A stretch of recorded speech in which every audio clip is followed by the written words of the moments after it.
ಚಿಕ್ಕಬಳ್ಳಾಪುರ ನಗರದ ವಾಪಸಂದ್ರದಲ್ಲಿ ಉದ್ಭವ ಮೂರ್ತಿ ಶ್ರೀ ಲಕ್ಷ್ಮೀ ನರಸಿಂಹಸ್ವಾಮಿ ದೇವಾಲಯವಿದ್ದು ಅದನ್ನು ದಶಕಗಳಿಂದ ಗೊಲ್ಲ ಸಮುದಾಯದ ಕುಟುಂಬಸ್ಥರು ನೋಡಿಕೊಂಡು ಪೂಜಾ ಕೈಂಕರ್ಯಗಳನ್ನು ಮಾಡಿಕೊಂಡು ಬಂದಿದ್ದಾರೆ.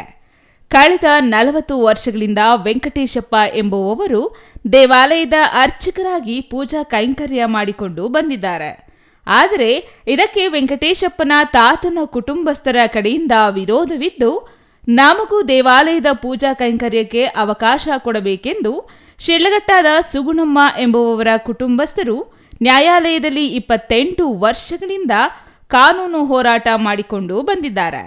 ಆದರೆ ಸೆಪ್ಟೆಂಬರ್ 3ರಂದು ದೇವಾಲಯದಲ್ಲಿ ಅರ್ಚಕರಾಗಿ ಪೂಜಾ ಕೈಂಕರ್ಯ ಮಾಡುತ್ತಿದ್ದ ವೆಂಕಟೇಶಪ್ಪ ಅನಾರೋಗ್ಯದಿಂದ ಮೃತಪಟ್ಟಿದ್ದಾರೆ.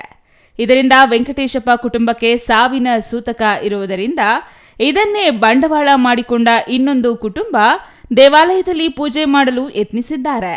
ಆದರೆ ವೆಂಕಟೇಶಪ್ಪ ಕುಟುಂಬಸ್ಥರು ವಿರೋಧ ವ್ಯಕ್ತಪಡಿಸಿದ್ದಾರೆ. ಇದರಲ್ಲಿ ಮಧ್ಯಪ್ರವೇಶಿಸಿದ ವಾಪಸಂದ್ರ ಸ್ಥಳೀಯರು 2 ಕುಟುಂಬಗಳ ಜೊತೆ ಮಾತುಕತೆ ನಡೆಸಿದ್ದು, ಸೂತಕ ಮುಗಿಯುವವರೆಗೂ ಯಾರೂ ಪೂಜೆ ಮಾಡಬೇಡಿ ಎಂದಿದ್ದಾರೆ.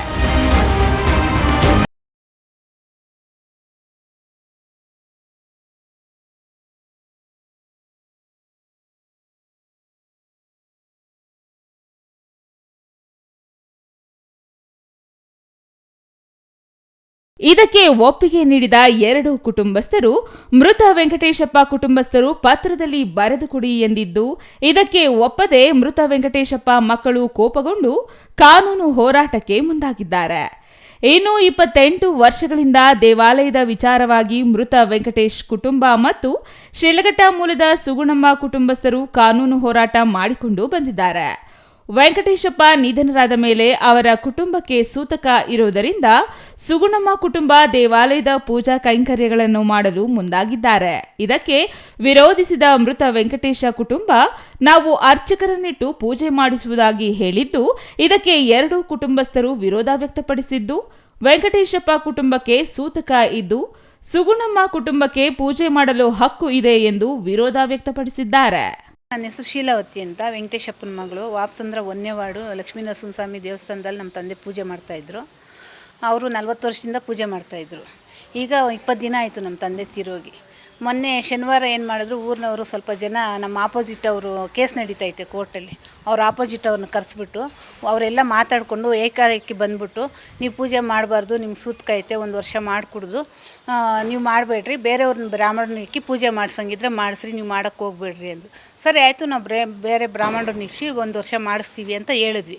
ಹೇಳಿದ್ದಾದಮೇಲೆ ಹಂಗಾದರೆ ಅವರು ಬೇಜಾರು ಮಾಡ್ಕೊತಾರೆ, ಅವರು ಮಾಡೋದು ಬೇಡ, ನೀವು ಮಾಡೋದು ಬೇಡ, ನಾವು ಊರಿನವರೇ 10 ಜನ ಸೇರಿ ಬ್ರಾಹ್ಮಣರನ್ನ ಇಕ್ತೀವಿ, ಪೂಜೆ ಮಾಡಿಸ್ತೀವಿ, 11 ತಿಂಗಳಾದಮೇಲೆ ನೀವೇ ಮಾಡ್ಕೊಳಿರಂತೆ ಅಂತ ಹೇಳಿದ್ರು. 3 ಸಲ 3 ಥರ ಮಾತಾಡೋದು. ನಾನು ಇದ್ಕೊಂಡು ಇಲ್ಲ ಆಗಲ್ಲಂಗೆ, ನೀವು ಒಂದೊಂದು ಸಲ ಒಂದೊಂದು ಹೇಳ್ತಾ ಇದ್ದೀರಾ. ಆಲ್ರೆಡಿ ನಮ್ಮ ತಂದೆ ಕೋರ್ಟಲ್ಲಿ ಏನು ಹಾಕಿದ್ದಾರೆ ಅಂದರೆ, ಸ್ವಾಧೀನದಲ್ಲಿ ನಾವೇ ಇರೋದು, ಬ್ರಾಹ್ಮಣರು ನಾವೇ ಪೂಜೆ ನಡೆಸ್ತಾ ಇರೋದು ಅಂತ ಕೇಸ್ ಹಾಕಿದ್ದಾರೆ. ಇವಾಗ ನಮ್ಮ ಕೈಯಲ್ಲಿ ಕೀ ಕಿತ್ಕೊಂಡು ಬೇರೆಯವ್ರು ನಿಕ್ಕಿದ್ರೆ ನಮಗೆ ಅದು ಜವಾಬ್ದಾರಿ ಇರಲ್ಲ ಅಂತ ಹೇಳ್ಬಿಟ್ಟು ಅವ್ರು ಪ್ಲ್ಯಾನ್ ಮಾಡ್ಕೊಂಡು ಬಂದಿದ್ರು. ನಾನು ಸ್ವಂತದ್ದೇ ಸರ್, ನಮ್ಮ ಪೂರ್ವಿಕರಿಂದ ನಾವೇ ನಡೆಸ್ಕೊಂಡು ಹೋಗ್ತಾ ಇರೋದು. ಸಂಬಂಧಿಕರು ಒಬ್ಬರಾದ್ಮೇಲೆ ಒಬ್ಬರು. ಇವಾಗ ನಮ್ಮ ತಂದೆ ಕೋರ್ಟ್ಗೆ ನಮ್ಮ ಅಪ್ಪ ಇದ್ದಾರಲ್ಲ, ಅವ್ರ ತಾತ ಅಜ್ಜಿ ಅವರು ಮೊಮ್ಮಕ್ಕಳು, ಹೆಣ್ಮಕ್ಳು ಮೊಮ್ಮಕ್ಕಳು ಹೋಗಿದ್ದಾರೆ, ನಮಗೂ ಅದರಲ್ಲಿ ಪಾಲಿದೆ ಅಂತ. ಅದಕ್ಕೆ ನಾವು ಏನು ಮಾಡಿದ್ವಿ, ಕೋರ್ಟಲ್ಲಿ ನಡೀತೈತಲ್ಲ, ಇವಾಗ ನೀವು ಹಿಂಗೆ ಹೇಳ್ತಾ ಇದ್ದೀರಾ, ಸ್ವಾಧೀನ ಶಿಡ್ಲಘಟ್ಟದವರು ಕೇಸ್ ಹಾಕಿರೋದು ನಮ್ಮ ಮೇಲೆ. ಅವ್ರನ್ನ ಮುಂದೆ ಇಟ್ಕೊಂಡು ಊರವರು ಸ್ವಲ್ಪ ಜನ ಅವ್ರ ಜೊತೆ ಸೇರಿಬಿಟ್ಟು, ಊರವರು ಅದೇ ಮೋಹನ್, ಕೇಶವ ಅಂತ ಒಬ್ಬರು, ಶಂಕರಪ್ಪ ಅಂತ ಒಬ್ಬರು, ರವಿ ಅಂತ, ಶಶಿ ಕೌನ್ಸ್ಲರು, ಇನ್ನೂ ಯಾರ್ಯಾರ ಸರ್ ಅವ್ರ ಹೆಸರು ನಮ್ಗೆ ಸರಿಯಾಗಿ ಗೊತ್ತಿಲ್ಲ. ಅಷ್ಟು ಜನ, ತುಂಬ ಜನ ಬಂದಿದ್ದರು, ಒಂದು 10-20 ಜನ ಬಂದಿದ್ದರು. ನಾನು ಇದ್ಕೊಂಡು ಹೇಳಿದೆ, ಸರಿ ನೀವು ಒಂದೇ ಅವರಿಗೆ 3 ಥರ ಮಾತಾಡಿದ್ದೀರ, ನಿಮ್ಮ ಮೇಲೆ ಹೆಂಗೆ ನಂಬಿಕೆ ಇಕ್ಕೋಬೇಕು, ನಮ್ಗೆ ರೈಟಿಂಗಲ್ಲಿ ಬರ್ಕೊಡ್ರಿ. ಯಾಕಂದರೆ ಇವಾಗ ಪೋಸ್ಟಲ್ಲಿ ಏನು ಹೇಳಿದ್ರಿ, ನೀವು ಮಾಡಿಬಿಡ್ರಿ, ನೀವೇ ಬ್ರಾಹ್ಮಣರಿಗೆ ನೀವೇ ನಡೆಸ್ಕೊಂಡು ಹೋಗ್ರಿ ಅಂತ ಒಂದು ಸಲ ಹೇಳಿದ್ರಿ. ತಿರ್ಗಾ ನೋಡಿದ್ರೆ ಅವ್ರು ಬೇಜಾರು ಮಾಡ್ಕೊತಾರೆ, ನಾವೇ ನಡೆಸ್ತೀವಿ ಅಂತ ಒಂದು ಸಲ ಹೇಳ್ತಾರೆ. ನೆಕ್ಸ್ಟು ನೀವು ಇನ್ನೇ ಥರ ಚೇಂಜ್ ಮಾಡ್ತೀರಾ, ಸ್ವಾಧೀನದಲ್ಲಿ ನಾವೇ ಇರೋದು ಅಂತ ಕೇಸ್ ನಡೆಯುವಾಗ ನಾವು ಹೆಂಗೆ ಸರ್ ಬಿಟ್ಕೊಡೋಕ್ಕಾಗುತ್ತೆ?